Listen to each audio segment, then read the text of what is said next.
아빠와 함께하는 세계사 제7장 노예제도의 확산. 담배 산업 때문에 끌려온 노예들. 영국 사람들이 뉴 암스테르담을 탐냈던 까닭은 그곳의 인디언들이 생산한 모피를 싼 값에 사서 큰 돈을 벌 수 있기 때문이었단다. 아메리카의 다른 영국인 정착지들은 아직까지도 가난을 벗어나지 못하고 있었거든. 제임스 국왕은 제임스타운의 식민지 개척자들이 금을 발견해 주기를 기대했지만 제임스타운이 자리 잡은 버지니아 지방은 땅이 기름진 곳이어서 보석과 귀금속도 전혀 나지 않았단다. 그러나 버지니아 땅은 영국 사람들에게 금과 맞먹을 만한 것을 안겨주었어. 그들에게 그것은 초록색 금이었어. 그리고 남아메리카의 금이 그랬던 것처럼 이 초록색 금 덕분에 부자가 된 사람들이 있었는가 하면 비참한 불행에 빠진 사람들도 있었단다. 버지니아의 초록색 금 이야기는 존 롤프라는 젊은 영국인이 제임스타운 식민지에 도착하면서 시작되었어. 존 롤프가 포카혼타스와 결혼했다고 앞에서 이야기했지? 제임스타운이 생긴 지 벌써 2년이 지났지만 전착민들은 아직 굶주림을 벗어나지 못하고 있었단다. 날마다 줄임배를 끌어안고 낮에는 날이 저물도록 들에서 일을 하고 저녁에는 간신히 허기나 면한 채로 모닥불의 앞에 모여 앉아서 한숨만 쉬는 나날이 계속되었어. 롤프는 식민지 개척이 실패로 돌아갈 것이라고 확신하며 이제는 어쩔 수 없이 영국으로 돌아가는 방법밖에는 남는 게 없다고 생각했어. 버지니아의 뜨거운 햇볕 속에서 죽어라고 고생을 해봤자 뒷날을 기약할 수 없었던 것이지. 그런데 롤프는 담배의 씨앗을 조금 가지고 있었던가 봐. 그 당시 영국인들이 대개 그랬던 것처럼 그도 담배 피우는 걸 매우 즐겼어. 롤프는 그의 식민지 주위에 사는 원주민들이 매우 독특한 종류의 담배를 경작한다는 사실을 알고 있었어. 원주민들은 씨를 밭에 심고 정성껏 가꾸고 적당하게 자랐을 때 손으로 뽑아서 엮어 높다란 실형에 널어서 연기에 말리고 잘 마른 잎을 말아서 담배를 피웠어. 식민지 개척자들도 버지니아 원주민들의 담배를 경작해 보았지만 원주민들이 만든 것과는 전혀 맛이 달랐던가 봐. 입안이 헐어버릴 것 같이 독하기만 할 뿐 맛은 맹탕이었던 거야. 그런데 롤프는 영국인들이 가장 좋아하는 스페인 담배의 씨를 가지고 있었단다. 롤프는 땅이 매우 기름진 곳으로 골라서 씨를 심었어. 원주민들의 비결을 꼭 그대로 배워서 담배를 기우고 잎을 따서 엮어서 실형에 널어 말렸어. 그리고 잘 마른 잎을 말아서 맛을 보았지. 그는 너무나 기뻤어. 버지니아 땅에서 기른 스페인 담배도 맛이 기가 막히게 좋았던 거야. 롤프는 그가 만든 담배를 다른 사람들에게 주어서 맛을 보게 했어. 그들도 모두들 맛이 기가 막히게 좋다고 입을 모으는 것이었어. 그래서 그들은 이듬해에는 담배밭을 더 늘리고 수확의 일부를 런던으로 보냈어. 런던 사람들은 거기가 예연가였어. 예연가는 담배를 즐겨 피우는 사람들이야. 런던 사람들 거의가 다 예연가였대. 담배 피우는 사람들이었대. 특히 제법 멋이나 부리는 젊은이들 중에는 담배를 피우지 않는 사람이 거의 없었어. 입에서도 코에서도 담배 연기를 펑펑 내뿜어내는 사람들을 리킹 갤런트라고 불렀어. 연기를 내뿜는 사람들이래. 연기를 내뿜는 멋쟁이라는 뜻이야. 이들이 술집이나 무도회장이나 극장에 갈 때에는 오로지 담배를 피우는데 필요한 도구만을 든 하인이 뒤를 따라 다녔다는구나. 영국을 여행한 어느 독일 나그네는 이렇게 썼어. 가는 곳마다 영국 사람들이 늘 연기를 뿜어내고 있었다. 입으로 빨아들인 연기를 코로 내뿜고 이따금 가래칩을 칵칵 뱉었다. 그러나 그때까지 영국 사람들은 스페인에서 담배를 사가지고 와야 했어. 그런데 스페인과 영국은 늘 전쟁을 치르고 있었거든. 그래서 영국이 버지니아의 담배를 소비한다면 더 이상 적국이 돈을 벌게 해주지 않아도 되는 것이었어. 런던의 예언가들은 담배 피우는 사람들은 제임스타운 사람들이 보낸 담배를 몽땅 샀어. 그리고 참으로 신선하고 감미로운 그 맛에 너나 없이 탄성을 질렀어. 상인들이 담배를 더 많이 사려고 안달을 했어. 제임스타운 사람들은 비록 금을 캐지는 못했지만 어쩌면 금보다도 더 크게 돈이 될 수 있는 것을 손안에 넣은 게 틀림없다고 생각을 하게 되었단다. 롤프가 처음 담배를 경작한 그 해부터 6년 동안 제임스타운 사람들은 밭이라고 부를 수 있는 곳에는 온통 담배를 심었고 심지어는 마을의 길바닥에도 담배를 심었다는구나. 그 다음 해부터는 영국이 스페인에서 수입하는 담배보다 버지니아에서 수입하는 담배가 더 많아졌대. 그러나 영국 사람들의 흡연 습관을 싫어했던 사람들도 있었어. 특히 제임스 국왕은 담배를 반대함이라는 수필에서 이렇게 썼어. 흡연은 눈으로 보기에 혐오스럽고 코로 맡기에도 역겹고 뇌에도 해롭고 폐에도 대단히 위험하며 시커멓고 따가운 그 연기는 바닥 모를 저 무시무시한 지옥의 불구덩이의 연기를 방불케 한다. 그러나 영국 사람들은 계속 담배를 피워댔어. 이 무렵에 버지니아에서는 해마다 20만 킬로그램 이상의 담배를 영국으로 실어보냈단다. 그러나 담배를 경작한다는 것은 엄청나게 힘이 드는 일이었어. 씨를 하나하나 손으로 심어야 하고 김도 손으로 매야 하고 손으로 곁순을 쳐야 하고 자벌레를 비롯해 온갖 성가신 벌레들을 한 마리씩 집기로 잡아내야 했대. 아무리 열심히 일하더라도 한 사람이 감당할 수 있는 면적이 고작 8,000제곱미터에서 12,000제곱미터에 지나지 않았다는구나.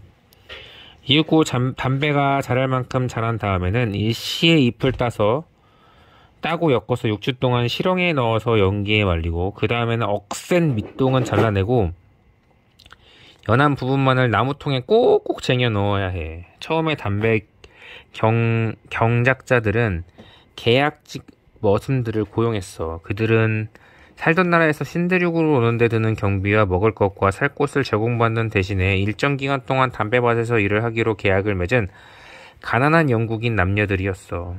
그들은 그리고 6년이나 7년 후에 새 옷 한 벌과 자립생활을 시작하는데 필요한 최소한의 돈을 주어서 내보내는 거야. 오랫동안 머슴살이를 했던 사람들이 이윽고 식민지의 정식 주민이 되었어. 계약직 머슴살이로서 신대륙에서 새로운 삶을 시작했던 사람들 중에는 나중에 부유하고 세력이 있는 시민이 된 경우가 매우 많았단다. 그러나 담배 경작지가 갈수록 늘어나자 농부들은 계약직 머슴들만으로는 일손이 부족하게 되었어. 그 무렵에 네덜란드 상선 한 척이 체서피크만의 닷을 내리고 아프리카에서 실어온 노예들을 제임스타운 사람들에게 보여주었단다. 식민지 개척자들은 그때 20명의 노예를 사서 담배밭에서 일을 시켰어. 그 20명이 아프리카 사람들이 북아메리카 최초의 노예들이었어. 그러나 노예 제도는 전혀 새로운 것이 아니었단다. 그때로부터 대략 100년 전부터 유럽의 상인들은 중앙아메리카와 남아메리카의 농장들을 돌아다니면서 흑인 노예를 팔아왔던 것이야. 그들은 칼, 쇠로 만든 주전자나 냄비, 옷감, 럼 같은 것들을 배에 잔뜩 싣고 아프리카의 서부 해안으로 갔어. 거기서 배의 닻을 내리고 아프리카 부족의 추장들과 거래를 했어. 아프리카 추장들은 이웃 부족들과의 전쟁에서 잡아온 포로들을 유럽 사람들과 물물 교환했단다. 유럽의 상선들은 거기서 바로 대서양을 가로질러 서인도 제도로 간 다음 중앙아메리카의 여러 섬들에서 그들을 노예로 팔고 대신 설탕과 당밀과 모카를 사가지고 유럽으로 돌아가는 거야. 이렇게 한 장사를 삼각부역이라고 해. 상선들이 다니는 길이 바다에서 삼각형을 그리기 때문이란다. 그런데 이제는 중앙아메리카와 남아메리카의 포르투갈 식민지와 스페인 식민지들 뿐만 아니라 북아메리카에도 노예들이 팔려온 것이야. 처음에 버지니아 사람들은 한 해에 고작 100명 정도의 노예를 샀어. 그러나 담배밭이 점점 더 넓어져 갔어. 게다가 버지니아의 남쪽에 자리 잡은 다른 식민지들에서는 담배뿐만이 아니라 벼와 모카까지 재배하기 시작했어. 벼와 모카를 심고 물을 주고 추수를 하려면 엄청난 노동력이 필요했어.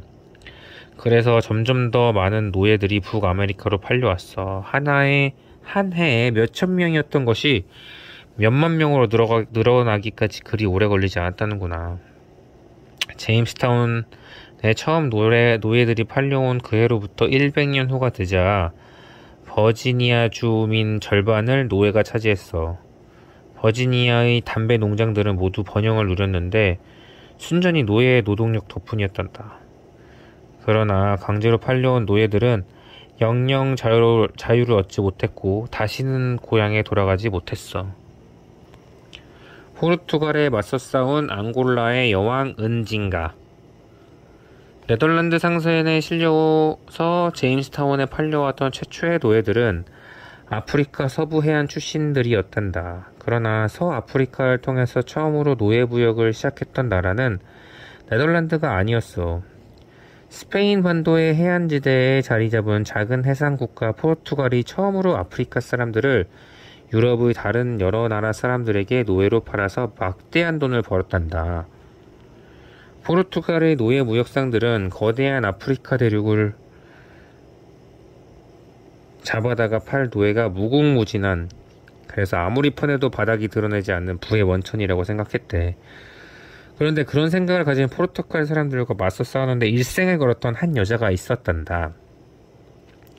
은징가는 서아프리카 해안지대의 은돔바 왕국의 공주로 태어났어. 그녀는 어렸을 때부터 포르투갈 상인들이 자기 나라의 해안에 배를 대고는 옷과 보석과 럼을 내놓고 대신에 포로들을 배에 싣고 돌아가는 것을 보며 자랐어. 언젠가는 실려간 포로들이 그 후에 어떻게 되었는지는 알 수 없었지만 그들의 얼굴이 다시는 보이지 않았다는 것만은 잘 알고 있었단다. 은돔바 왕국의 통치자인 응징가의 아버지는 포르투갈 상선들을 매우 경계했어. 생전 처음 보는 신기한 물건들을 가지고 온 그들은 예의범절을 다해서 은돔바의 왕을 대했어. 그러나 은징가의 아버지는 포르투갈 사람들이 그를 공격해서 그의 영토의 일부를 차지하려는 속셈을 가지고 있다는 소문도 듣고 있었단다. 그 소문은 사실이었어. 여러 해 동안 포르투갈 사람들은 은돔바 왕국, 그 북쪽의 콩고 왕국, 북서쪽의 마탐바 왕국 등 여러 왕국들의 왕들과 친교를 맺으려고 애썼어. 포르투갈의 국왕은 콩고 왕에게 보낸 편지에서 콩고 왕을 가장 강력하고 영명하신 국왕이라고 불렀다는구나. 또 그는 농사 전문가들을 보내서 아프리카 사람들을 돕기도 했단다. 이와 같은 호의의 대가로 포르투갈 사람들은 아프리카로부터 노예를 실어낼 수 있는 데까지 실어내려고 했던 것이야. 은징가가 어른으로 자라는 동안에 노예 무역의 성격이 차츰 바뀌었어. 북아메리카와 남아메리카의 식민지 개척자들은 아프리카 사람들이 자진해서 내놓은 숫자보다 훨씬 더 많은 노예를 필요로 하게 되었어. 노예의 수요가 크게 늘어났다는 말이지. 게다가 영국, 네덜란드, 프랑스 등 유럽의 다른 나라들도 서아프리카로 노예 무역선을 보내기 시작했어. 포르투갈 사람들은 아프리카의 일부를 아예 그들의 영토로 만들려고 했어. 영국이나 네덜란드 사람들이 넘보지 못할 노예 공급원을 확보하고 싶었던 것이었지. 그래서 포르투갈 국왕은 은돔바 왕국을 공격해서 점령하기로 결심했어. 그는 군대를 보내서 은징가의 나라를 공격했어. 포르투갈 사람들은 은돔바를 정림한 다음에는 100가구 정도의 자기 나라 국민들을 그곳으로 이주시켜서 세바스티아 오 왕국이라는 이름의 왕국을 세운다는 계획까지 세웠어. 그러나 은돔바 왕국은 포르투갈 사람들이 생각했던 만큼 쉽게 정복당해 주지 않았단다. 은징가의 아버지가 백성들을 이끌고 침략자들과 끈질기게 맞서 싸웠어. 은징가가 어른이 되었을 무렵에 은돔바 왕국과 포르투갈의 전쟁은 거의 30년 동안이나 이어지고 있었단다. 은징가도 가만히 보고만 있지 않았어. 그녀는 잘 훈련시킨 여전사 부대를 이끌고 포르투갈 군대를 물고 늘어졌어. 은징가는 누구보다 용감하고 잔혹하기 짝이 없는 싸움꾼으로 이름을 날렸단다. 은징가가 매우 아끼고 사랑했던 두 여동생도 언니의 곁을 따라다니며 싸웠어. 은징가가 34살이 되었을 때 오빠인 은반디가 아빠의 뒤를 이어서 왕이 되었어. 그러나 언젠가는 오빠가 나약하고 겁이 많은 남자이고 부족을 이끄는 과업보다는 좋은 음식을 배불리 먹는 데에만 마음을 두고 모든 일에 푸념만 하는 사람이라고 생각했던가 봐. 은반디는 여동생을 무서워했대. 은반디는 여동생이 자기보다 훨씬 더 강하다는 걸 잘 알고 있었고 자기보다 훨씬 더 훌륭한 왕이 될 소질을 가졌다고 생각했어. 그래서 왕좌에 앉은 후에 그는 여동생을 그의 왕국 밖으로 쫓아냈어. 그러나 은반디는 몇 년 동안 전쟁을 치르다 보니 자기 힘만으로는 도저히 포르투갈 군대를 물리칠 수 없다는 것을 깨닫지 않을 수 없었어. 그래서 그는 화해하는 의논을 맺기로 결심했어. 끝이 날 것 같지 않은 전쟁에 시달리기는 마찬가지였던 포르투갈 사람들은 흔쾌히 은반디의 제의를 받아들였어. 포르투갈 진영에서 화담을 하기로 약속이 되었는데 은반디는 너무 무서워서 회담 전소에 갈 엄두가 나지 않았어. 그래서 그는 여동생 응진가에게 전가를 보냈단다. 내가 내 대신에 포르투갈 사람들한테 가서 회담을 해다오. 제발 그들이 곱게 돌아가도록 설득해다오. 그러면 내가 집에 돌아오는 것을 허락할게. 은진가는 두 번 생각해보지도 않고 승낙했어.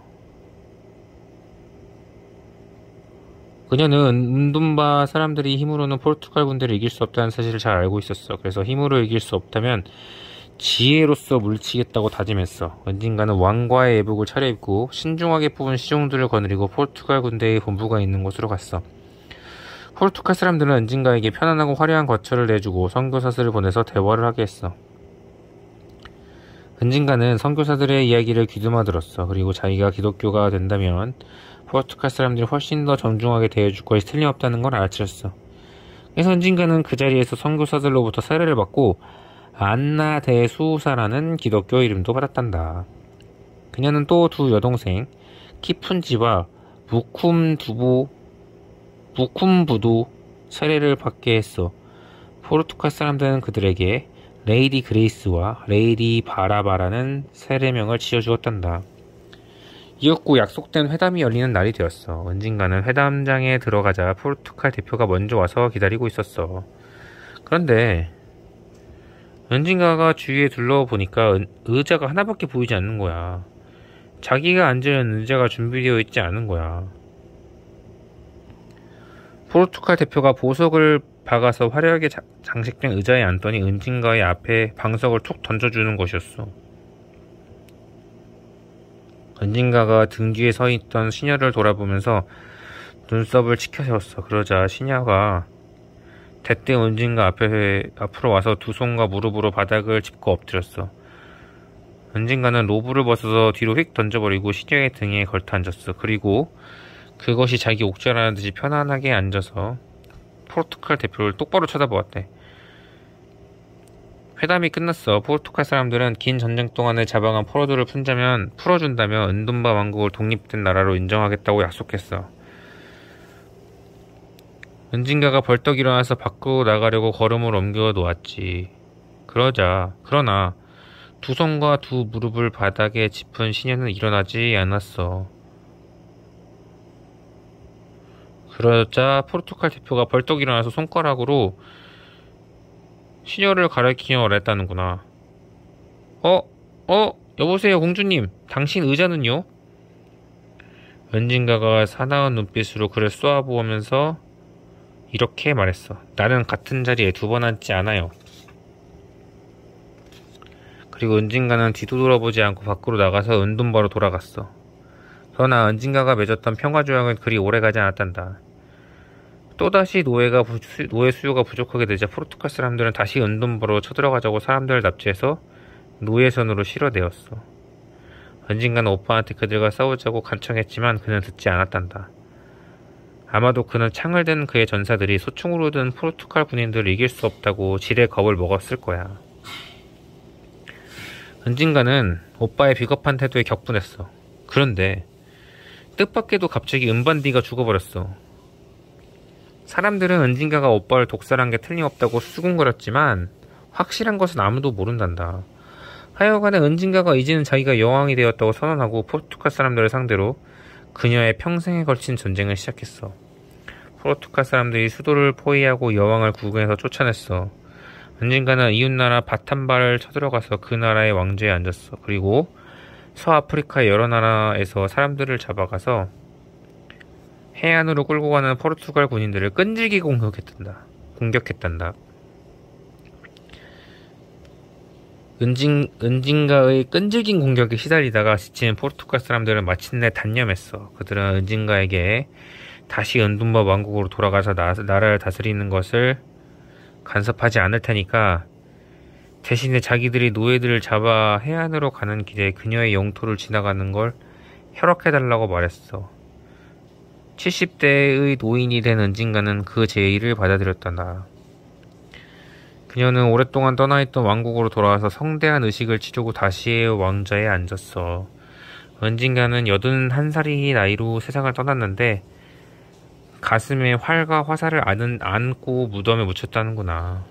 늘 외적과 싸울 태세를 갖춘 모습을 하고서 세상을 떠난 것이었지. 은징가가 죽은 후에 포르투갈 사람들은 콩고와 마탐바는 물론 은돈바까지도 정복했어. 은징가 백성들은 그녀를 은골라라고 불렀다는구나. 전쟁 군주라는 뜻이야. 그래서 포르투갈 사람들은 새로운 식민지를 앙골라라고 불렀어. 그들은 그녀의 나라의 새로운 이름으로 그게 적당하다고 생각했어. 앙골라는 그 후 300년이 지난 1975년까지 포르투갈의 지배를 받았단다.